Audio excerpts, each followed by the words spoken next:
Tannehill with Borderline LED Lighting. We have a lot of products on our site. Some of them are more interesting than others. One I'm going to show you today is one that is very interesting. It's a border tube. It's usually used rigid to outline borders of buildings, windows and such. And the question I get on it all the time is it flexible? Well, we have flexible blue, flexible white, and flexible red. And here's how flexible they all are. With very little effort, you can create a radius, and that's a pretty good arch. Okay?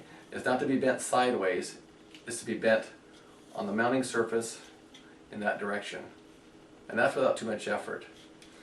Now when you go to mount it, if you're going to mount it with an arch, you can relieve some of the stress in it and give it some memory by using one of those big hair dryers that utility guys use to clean all the vinyl off their cabinets, okay?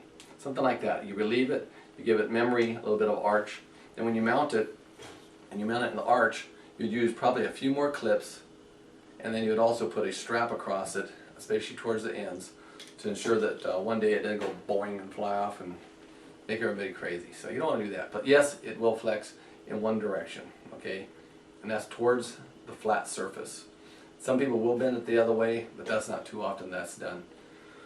The tubes can be cut in 3-inch increments, which is really nice. That way you got, you know, if you got to run and it's kind of some odd thing, these are 8'3". We call them 8-foot sections, but they're 8'3", and that way as you cut them, you don't end up with a lot of waste. You cut them, and the end of a run on a daisy chain, you would cut that one section, and then you would take a rubber end cap and some glue and re-glue that on at the right length.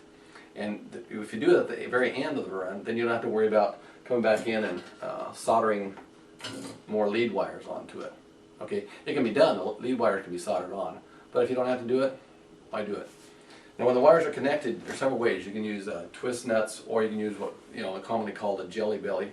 And you put your little 18-gauge wiring, you don't have to strip it or anything. You take parallel pliers or regular pliers. Parallel pliers are the best ones. You crimp it, it connects it, and releases the little jelly, and then it's sealed for moisture. And then the wire nut and the wire go up under the tube and are hidden.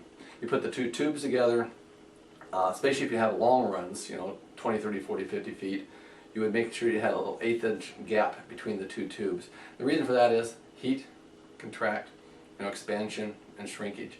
You don't want the stuff to warp, and if you put them right straight together and you do that in the winter, the cool fall, and next summer everything is pushing itself apart.